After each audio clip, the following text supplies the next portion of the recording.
안녕하세요. 제가 가슴으로 품은 첫째와 관련하여 최근에 많은 일을 겪어 이 사연을 보냅니다.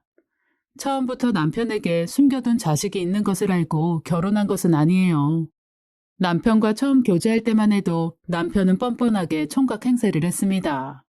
우리 둘의 관계가 깊어질 무렵에서야 남편은 어렵사리 이혼 경력이 있다고 밝혔어요.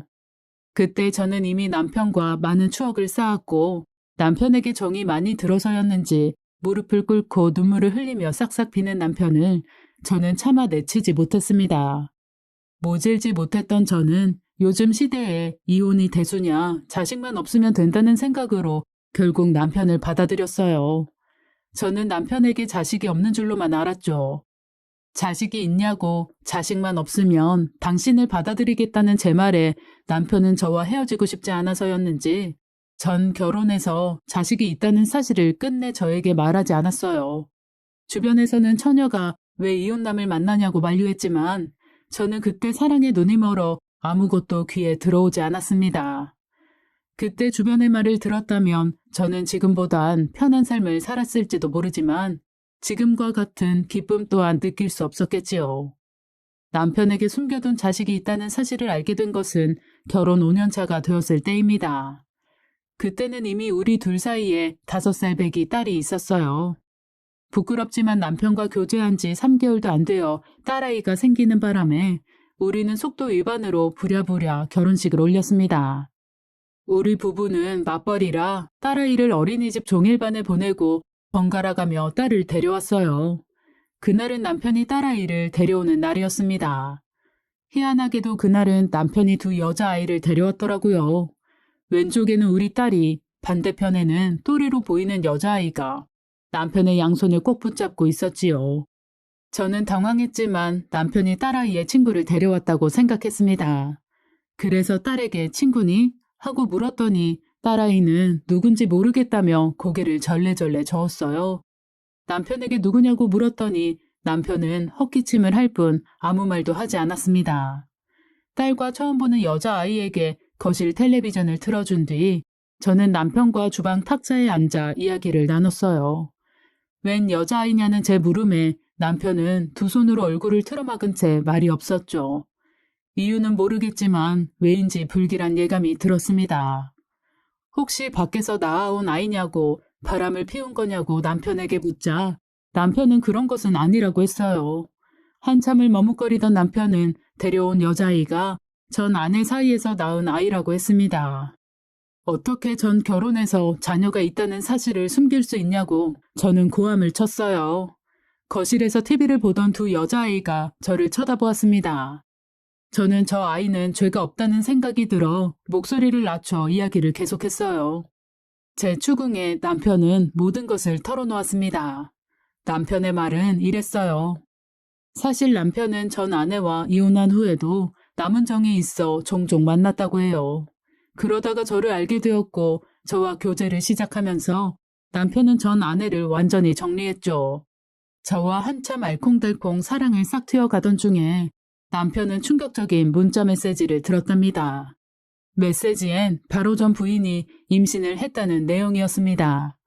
그동안 모든 사실을 꽁꽁 숨겼던 남편은 그때 제게 이혼한 사실을 밝히기로 결심했대요.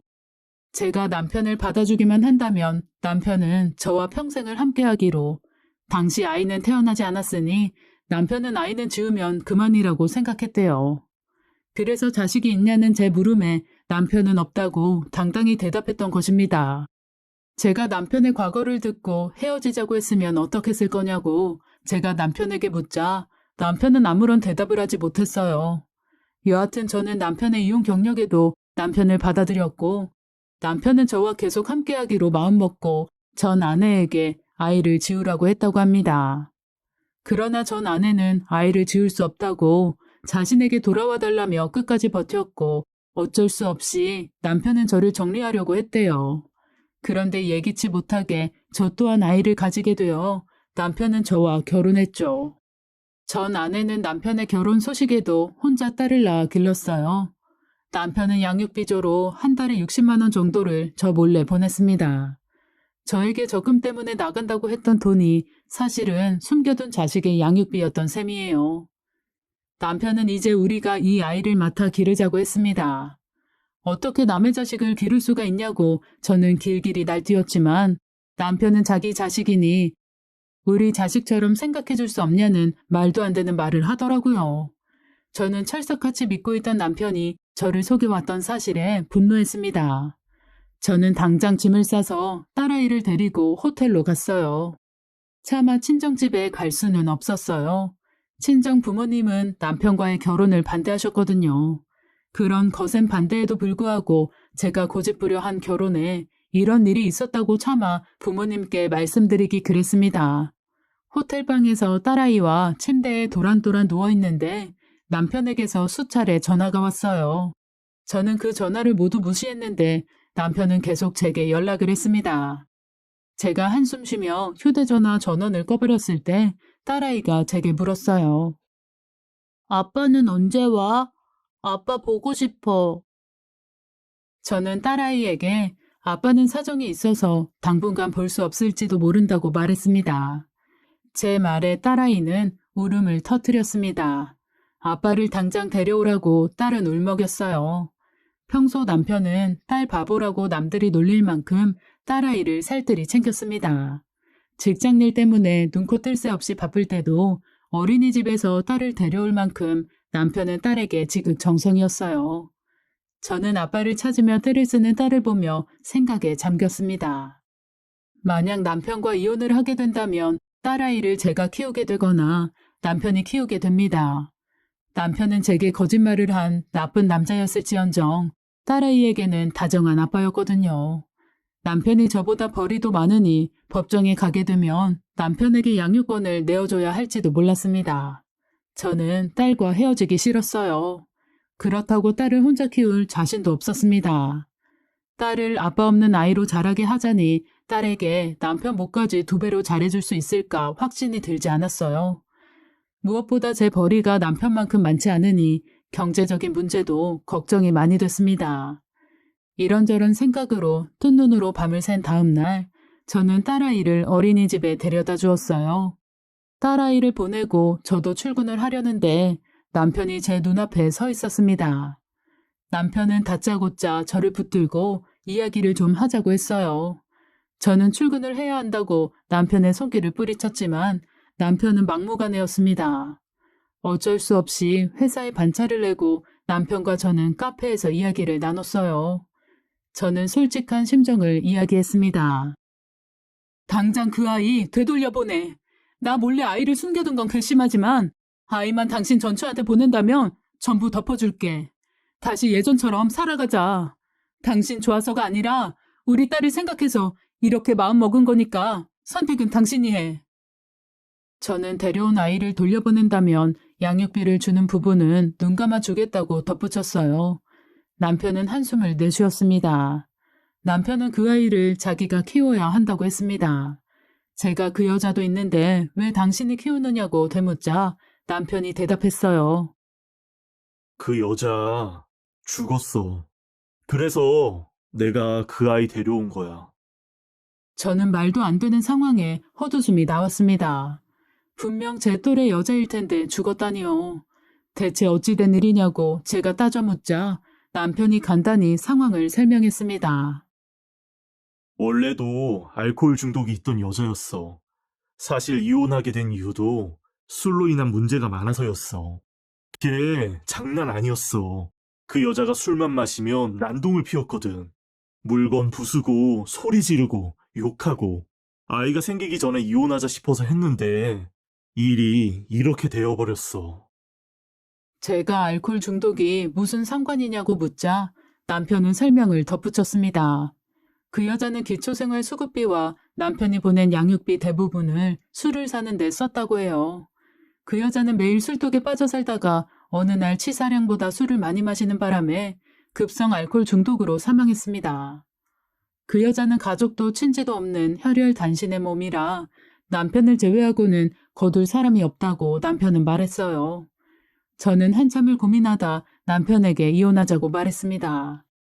딸아이가 마음에 걸렸지만 도저히 남의 아이를 키울 자신이 제게 없었거든요.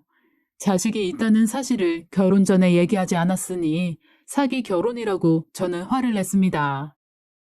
당신 이거 사기 결혼이야. 위자료도 잔뜩 물어줘야 할 거야. 우리 딸 양육권도 친권도 무조건 내가 가져올 거야. 당신은 그 딸 잘 끼고 살아봐. 남편은 체념했는지 제 뜻대로 하자고 했습니다. 퇴근하고 어린이집에 딸을 데리러 갔어요. 어린이집 선생님은 이미 딸아이는 아버지가 데려갔다고 말했습니다. 오늘 집안 행사가 있어 일찍 가야 한다는 핑계를 대고 남편이 아이를 데려간 것이었어요. 저는 남편이 이렇게 나올 줄은 꿈에도 몰랐습니다.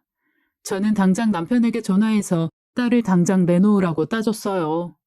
남편은 딸은 집에 안전히 있으니 우선 집으로 들어오라고 말했습니다. 저는 경찰에 신고할까 하다가 일을 크게 벌이고 싶지는 않아 집으로 갔어요. 집으로 들어가니 시어머니와 시아버지도 함께 계셨습니다. 시부모님은 남편에게 모든 전말을 이제야 전해들었다며 저에게 미안하다고 여러 번 고개 숙여 사과했어요. 저는 시부모님에게 최대한 예의 차려 대답했습니다. 두 분이 사과하실 필요는 없어요. 이 사람과는 이혼할 거예요. 저야말로 죄송해요. 저는 이곳에 다시 온 것은 다른 뜻이 있어서가 아니라 딸아이를 데리러 온 거라고 했습니다. 저는 시부모님이 저를 더 설득하실 줄 알았는데 의외로 두 분은 제 뜻대로 하라고 했어요. 시부모님은 저를 늘 딸처럼 여겨주신 자상한 분이었습니다. 이런 불상사가 생기지만 않았더라면 가족으로 평생을 함께할 수 있었을 텐데 일이 이렇게 되어 참 안타깝다는 생각이 한편에 들었지만 정신이 없던 저는 딸을 데려가야겠다는 생각만이 앞섰습니다. 딸을 데리러 방으로 들어가니 딸은 남편의 아이와 사이좋게 인형놀이를 하고 있었어요. 우리 딸은 외동딸이라 종종 동생을 만들어달라며 외로움을 탔습니다. 그래서일까요? 해맑게 웃는 두 여자아이를 보니 묘한 감정이 들었어요.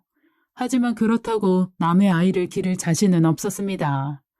딸의 손을 잡고 집을 나서려는데 시아버지가 아가야 하며 저를 불러 세웠어요. 제가 고개를 돌리자 시아버지는 가방에서 통장 하나를 꺼냈습니다. 그 통장에는 1억 원이 들어있었어요. 제가 웬 돈이냐고 묻자 시아버지는 말했습니다. 그 돈은 우리가 푼돈을 틈틈이 모아 저축한 돈이다. 받아주려무나. 비록 아이 하나를 키우는데 이보다 더 많은 돈과 돈으로 같이 매길 수 없는 정성이 들어간다는 것은 잘 알고 있다. 하지만 네가 그래주면 죽어도 여한이 없겠구나. 저는 두 분도 잘 아시다시피 돈이 문제가 아니라고 대답했어요. 제 자식도 기르는데 온갖 정성이 들어가고 이루 말할 수 없는 마음고생을 하는데 어떻게 남편이 다른 여자와 낳은 아이를 기를 수 있겠냐며 저는 따져 물었습니다. 시아버지는 이런 제 대답에 이렇게 화답하셨어요. 어린이집 종일반을 보내고 학원을 여러 군데 보내면 네 손이 덜 가지 않을까? 이 아이를 키우는데 드는 모든 교육비는 우리가 일체 지원해주마. 그 밖에 우리가 할 수 있는 모든 지원을 아끼지 않고 주겠다고 약속한다. 밥할 때 숟가락 하나만 더 얻는다고 생각으로 거둬줄 수 없겠니? 저는 고개를 저었습니다. 호텔에 계속 머물 수만은 없었던 저는 딸아이를 데리고 호텔에 있는 짐을 가져다가 친정집에 갔어요.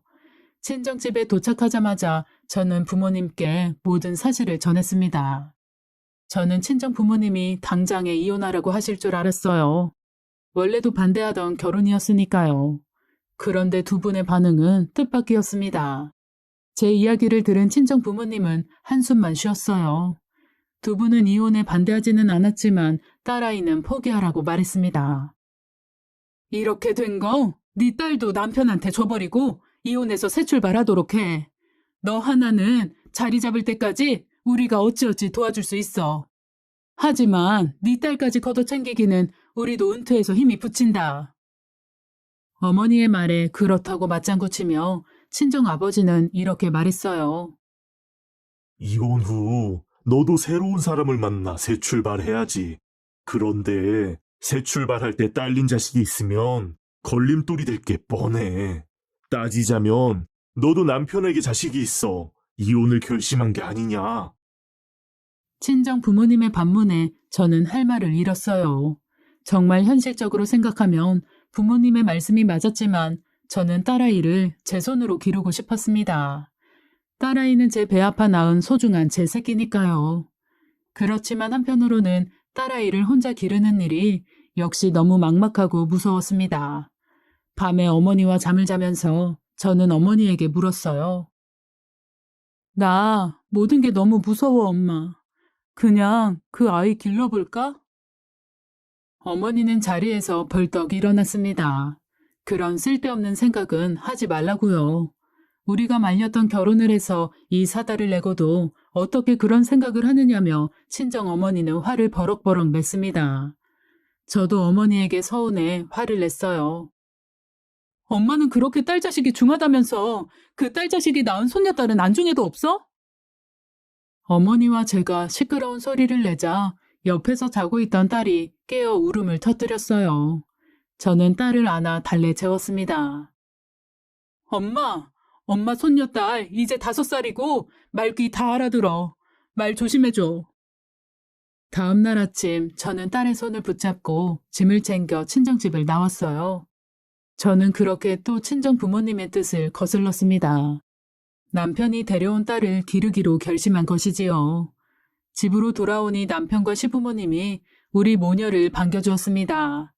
시부모님은 제 손을 꼭 잡으며 어려운 결정해줘서 고맙다고 있는 힘껏 도우겠다고 눈물을 글썽였어요. 친정 부모님은 그날 제게 전화해서 집을 떠난 후로 저를 호적에서 파버리겠다고 했습니다. 저는 이미 결혼하여 남편의 호적에 입적하였다고 이미 그렇게 된 지 오래라고 대답했어요. 친정 부모님은 말문이 막혔는지 전화를 바로 끊었습니다. 그렇게 우리 네 식구의 일상이 시작되었어요. 생일로는 넉 달이 빠르지만 제 딸아이보다 1살이 많은 남편의 아이는 저를 잘 따랐습니다. 저는 조금씩 부침성 있고 애교 많은 그 아이에게 조금씩 정을 붙이기 시작했어요. 안녕하세요. 두 아이를 어린이집에 보내고 출근하고 주말에는 내 식구가 동물원에 놀러가고 평화로운 생활이 계속되었습니다. 시부모님도 약속을 꼬박꼬박 지키셨습니다. 두 분은 다달이 아이 양육비 조로 100만 원씩 보내주었어요. 저는 이 정도면 괜찮다고 생각했어요. 그렇게 우리는 영원히 행복할 거라 생각했습니다. 그 일이 갑작스럽게 생기기 전까지는 말이지요. 남편이 데려온 아이, 이제 우리 첫째 딸이 되었으니 편하게 첫째라고 칭하겠습니다. 첫째에게는 특이한 점이 몇 가지 있었어요. 둘째가 어느 날부턴가 색연필을 입에 물고 담배를 피우는 신용을 하기 시작했습니다. 제가 무슨 일이냐고 야단치자 둘째는 엉엉 울며 언니를 따라 놀이를 한 것뿐이라는 듯 첫째를 손가락으로 가리켰어요. 제가 첫째를 불러 추궁하자 첫째도 앙앙 울기만 했습니다. 어린이집 선생님은 어느 날 첫째가 어린이집에서 한 이상 행동에 관해 전해주었어요. 선생님 말에 따르면 첫째가 연필을 물고 담배 피우는 신용을 하고 물을 술 마시듯 마신다며 캬 하고 마시고 컵을 머리 위로 흔들어 턴다고 합니다. 첫째는 학습 발달 또한 또래보다 약간 뒤처진다고도 선생님은 덧붙였어요. 저는 첫째에 대한 선생님의 그런 말씀을 전해 듣고 마음이 아팠습니다. 생각하고 싶지 않았지만 아이 생모가 어떻게 첫째를 키웠을지 짐작하게 되더라고요. 첫째는 생모에게 방치하다시피 키워졌던 것 같았습니다. 그런 첫째에게 더욱 사랑을 많이 줘야겠다고 저는 결심했어요. 물론 저도 사람인지라 기분이 상하기도 했습니다. 한 번도 얼굴을 보지 않은 생모의 얼굴이 첫째를 통해 비춰지는 것 같아 질투심이 일기도 했거든요. 그래도 우리 네 식구 그럭저럭 잘 살았습니다. 벼락같이 찾아온 그 일 전까지만 해도요. 그 일은 정말 예기치 못하게 찾아왔습니다. 어린이집에서 두 딸아이의 종합발달 건강검진을 했어요. 검사지를 보니 첫째의 혈액형은 O형, 둘째의 혈액형은 A형이었습니다. 희한한 일이었어요. 남편의 혈액형은 AB형이었습니다. 생모의 혈액형이 어느 것이든 O형은 나올 수 없었어요. 아무래도 첫째는 남편의 아이가 아닌 것 같았습니다.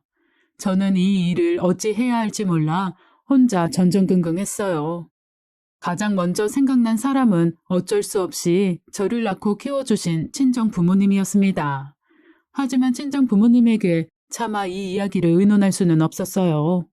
친정 부모님에게 알리기엔 이미 제가 여러 번 친정 부모님의 말씀을 거역했기 때문입니다. 이 일을 두 분께서는 대성통곡하실 것이 분명했어요. 저는 남편에게도 쉽사리 알릴 수 없었습니다. 남편을 많이 사랑하지만 믿음이 안 갔거든요. 저는 혼자 첫째 문제를 어찌하면 좋을지 생각해 봤습니다.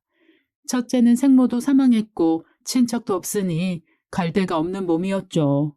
우리 부부가 거두지 않으면 첫째는 고아원밖에 갈 곳이 없었어요. 저는 첫째를 그대로 기르는 게 좋겠다는 쪽으로 마음이 기울었습니다. 애당초 저는 첫째와 아무런 혈육관계가 아니라는 걸 알고 시작했으니까요. 그런데도 정을 붙이고 길러보니까 정말 딸처럼 마음이 갔습니다.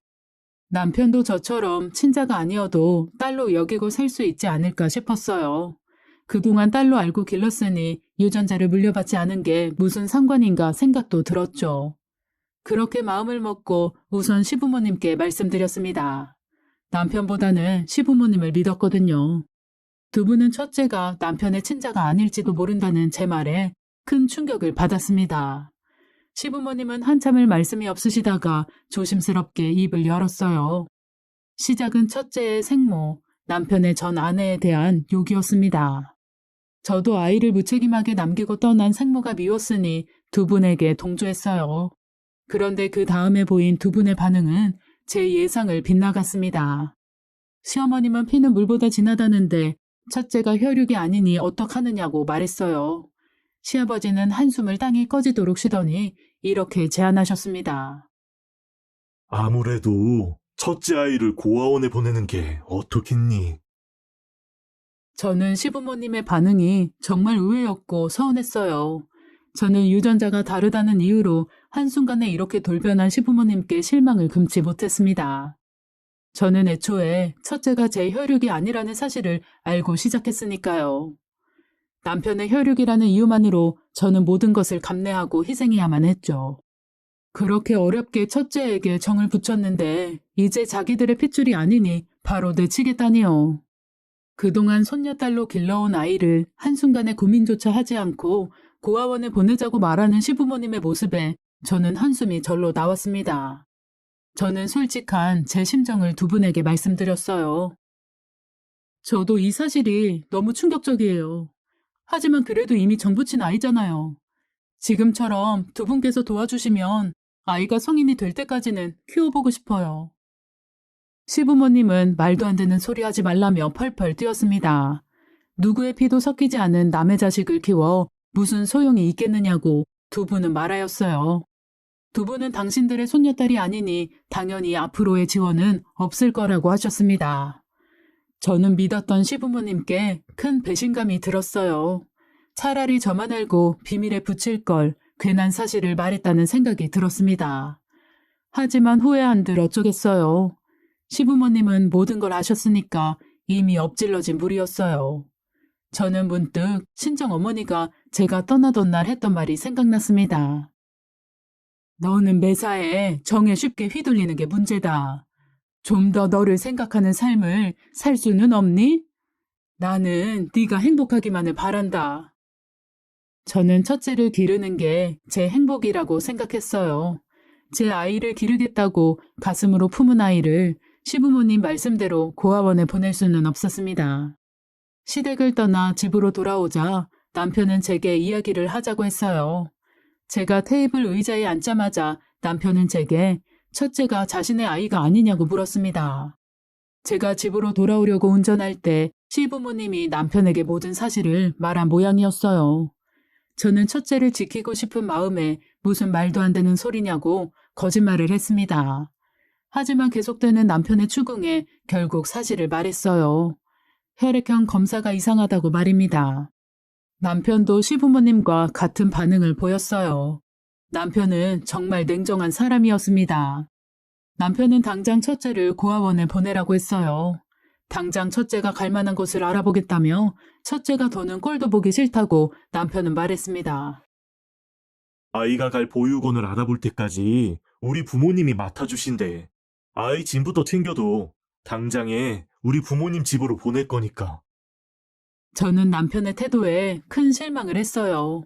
아이의 생모에게 속아서 첫째를 데려온 배신감. 그 심정은 한편으로는 이해 갔지만 제게는 모든 것을 참고 용서해달라고 하더니 이제 와서 자신의 핏줄이 아니라는 이유로 한순간에 돌아서는 무정한 태도에 저는 배신감과 실망감이 들었습니다. 똑같은 상황에서 항상 저는 용서해야 하지만 남편과 시댁은 바로 등을 돌리는 족속이구나 싶은 생각이 들었어요. 저는 첫째를 고아원에 보낼 거면 당장에 이혼하자고 했습니다. 남편은 콧방귀를 뀌며 제게 말했어요. 당신 참 웃긴다. 정신 차려, 이 사람아. 첫째가 우리 딸이니? 둘째가 우리 딸이지. 우리 딸 둘째를 생각해. 당신 지금 남의 자식 때문에 우리 딸을 이혼가정 자녀로 만들겠다는 거야? 남편의 말에 저는 복잡한 마음이 들었습니다. 남편의 말이 틀리지는 않았어요. 이혼을 하게 되면 우리 둘째는 엄마 없이 자라거나 아빠 없이 자라게 되겠죠. 그리고 그 과정에서 큰 상처를 받을 게 틀림없었습니다. 그런데 이런 생각도 들었어요. 남편 같은 남자를 믿고 계속 살아갈 수 있을지 말이에요. 남편은 처음 첫째를 데려올 때 제게는 모성애와 용서, 인내를 강요했습니다. 첫째가 자기 유전자라는 이유만으로 말이에요. 그런데 이제 친자가 아니니 어느 것도 용납할 수 없다는 거잖아요.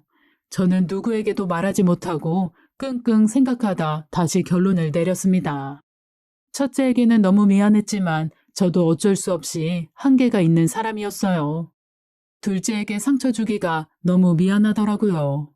결국 첫째를 고아원에 보내기로 했습니다. 대신에 남편에게 조건을 걸었어요. 고아원에 보내기까지는 우리가 최선을 다해 기르자고요. 남편은 시설을 알아보기까지 오랜 시간이 걸리지는 않을 거라며 제 말에 동의했습니다. 시간은 야속하게 흘러만 갔고 결국 첫째를 보낼 시설이 정해졌어요. 저는 첫째에게 좋은 곳에 놀러 가자며 차를 태웠습니다. 첫째는 아무것도 모르고 천진난만하게 웃으며 좋아했어요. 남편이 알아본 고아원은 어느 성당의 부설 보육원이었습니다. 남편 말이 이곳은 신도들이 후원도 많이 해서 시설도 좋고 대접도 잘 받을 거라고 합니다. 저는 원장 수녀님께 인사하고 아이를 맡기고 왔어요. 저는 열밤 자고 데리러 온다고 수녀님 말씀 잘 듣고 친구들과도 잘 지내라며 아이를 떼어놓고 떨어지지 않는 발걸음을 떼었습니다. 그때 첫째 아이가 저를 불러 세우더니 이렇게 말했어요. 엄마, 열밤 자고 올 때 엄마가 좋아하는 김치찌개 먹자. 그 말을 들은 순간 저는 첫째 아이와 헤어지고 싶지 않다는 강렬한 생각에 사로잡혔습니다. 어린 마음에도 엄마를 항상 생각하는 우리 착한 첫째. 저 아이를 어떻게 남의 손에 길러요. 저는 원장 수녀님께 죄송하다고 거듭하여 사죄하고 첫째를 차에 태우고 집에 왔습니다. 첫째는 영문을 모르겠다는 말로 뒷좌석 차 시트에 앉아 혼자 종알거렸어요. 제가 첫째와 함께 집에 도착하자 남편은 저를 노려보았습니다. 아무것도 모르는 둘째는 언니가 빨리 왔다며 신나서 첫째 손을 잡았어요. 저는 매서운 남편의 시선을 무시했습니다. 아이들을 재우고 저는 남편과 깊은 이야기를 나눴어요. 남편은 무슨 생각으로 첫째를 다시 집으로 데려왔냐고 제게 따져 물었습니다. 저는 한참 고민하다가 말했어요. 여보, 우리 첫째 친자 검사 해보자. 혹시 모르잖아. 고작 혈액형이 다른 거잖아. 제대로 확인해보자. 그래야 후회가 없을 것 같아. 응? 남편은 어떻게 AB형 아빠한테서 O형 자식이 나올 수 있느냐고 고개를 저었습니다. 하지만 저는 지푸라기라도 잡는 심정으로 친자 검사를 받아보자고 고집을 부렸어요. 현실적으로 첫째가 친자일 확률이 높다고 생각은 안 했지만 검사 결과 기간만이라도 시간을 벌어 첫째와 조금이라도 함께하고 싶은 마음뿐이었습니다. 검사 결과를 기다리는 동안 남편은 괜한 이유로 첫째를 구박하기 시작했어요. 예를 들면 장난감으로 싸우는 자매를 보고 남편은 첫째에게만 화를 냈습니다. 첫째야, 넌 언니가 동생한테 장난감을 양보해야지. 같이 싸우면 어떡해? 첫째와 둘째를 은근히 차별하기도 했고요. 제가 갈비찜을 넉넉지 못하게 만든 날이었습니다. 첫째야, 너 갈비만 먹으면 변비 생긴다. 언니답게 동생한테 양보해라. 저는 남편의 눈을 피해 첫째 밥그릇에 몰래 갈비 한 점을 얹어주었어요. 결과를 기다리는 동안 남편은 참을 수 없었는지 제게도 은근히 짜증을 냈습니다. 드디어 결과날이 다가왔어요. 우리 부부는 차를 타고 검사를 맡긴 연구소로 갔습니다. 결과는 충격적이었어요. 첫째는 남편의 친자가 맞았습니다. 우리 부부는 둘 다 예상외의 충격적인 결과에 오한이 벙벙해졌어요. 남편이 검사를 진행해준 의사 선생님에게 의문스럽다는 얼굴로 물었습니다.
선생님, 저는 AB형이고 그 아이는 O형입니다.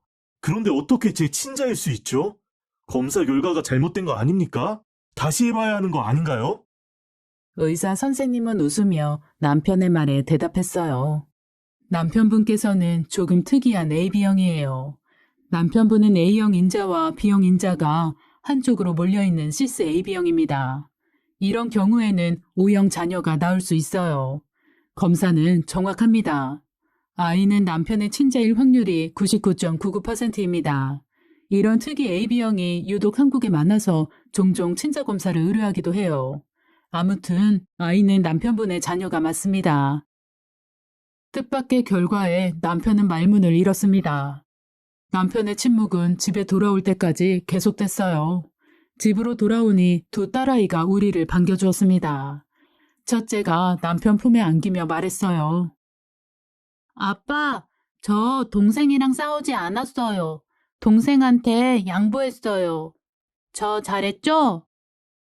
두 아이를 돌봐주었던 시어머니는 피식 웃으며 대답했습니다. 첫째가 어찌나 지동생을 끔찍하게 여기던지 원래도 그런 줄 알았지만 애가 부침성도 많고 싹싹하더라. 할머니 하고 애교도 정말 많아. 너희 걱정하지 마라. 어딜 가든 잘 지낼 것 같아. 첫째는 어디서든 사랑받을 거야. 시어머니 말에 남편은 소리를 버럭 질렀어요. 어머니, 보내길 어딜 보내요? 누굴 보내요? 남편이 갑자기 화를 내자 시어머니는 깜짝 놀라 우리 부부를 쳐다보았습니다. 남편은 갑자기 털썩 주저앉아 아이처럼 엉엉 우열하기 시작했어요. 첫째가 남편을 안아주며 아빠 울지 말라며 남편을 위로했습니다. 시어머니는 대체 어떻게 된 일이냐며 제 얼굴을 쳐다보았어요. 저는 시어머니께 검사 결과 첫째는 남편의 자식이라고 귓속말로 속삭였습니다. 시어머니도 결과가 충격적이었는지 눈이 휘둥그레졌어요. 시어머니는 저를 꼭 껴안아 주었습니다. 내가 며느리 복은 있는 모양이다. 정말 고맙다. 너한테 큰 빚을 졌구나. 시어머니는 우리 부부끼리 얘기할 시간을 주겠다며 두 아이를 데리고 방으로 들어갔어요. 한참을 울던 남편은 제 손을 꼭 부여잡고 말했습니다. 여보, 정말 고마워. 당신한테 큰 은혜를 입었어. 당신 말 안 듣고 고아원 보냈으면 나 아마 평생을 후회했겠지. 정말 고마워. 정말 고마워. 저는 남편의 눈물을 닦아주며 빙그레 웃었어요. 그러게 옛말 틀린 거 하나 없어. 마누라 말 잘 들으면 자다가도 떡이 생긴다잖아. 앞으로는 내 말 잘 듣고 살아. 알겠지? 우리 네 식구 한번 재미나게 살아보자. 저는 주말에 아이 둘을 데리고 놀이공원에나 다녀오자고 말하며 웃었어요. 남편은 훌쩍이며 알겠다고 대답했습니다. 저는 뭘 잘했다고 애처럼 징징 짜냐고 장난스레 핀잔을 주었어요. 남편은 애써 눈물을 참더니 이제 그만 울겠다며 억지로 웃었습니다. 그때 문이 열리고 두 딸아이가 종종 걸음으로 우리에게 달려왔어요. 우리는 두 딸을 번갈아 안아주며 행복한 웃음을 지었습니다. 저는 남편에게 속삭였어요. 우리 죽을 때까지 두 아이를 위해 살아보자고 말입니다. 남편은 그래 하고 힘차게 제 말에 대답했어요. 우리 둘을 지켜보던 둘째 아이가 말했습니다. 안녕하세요.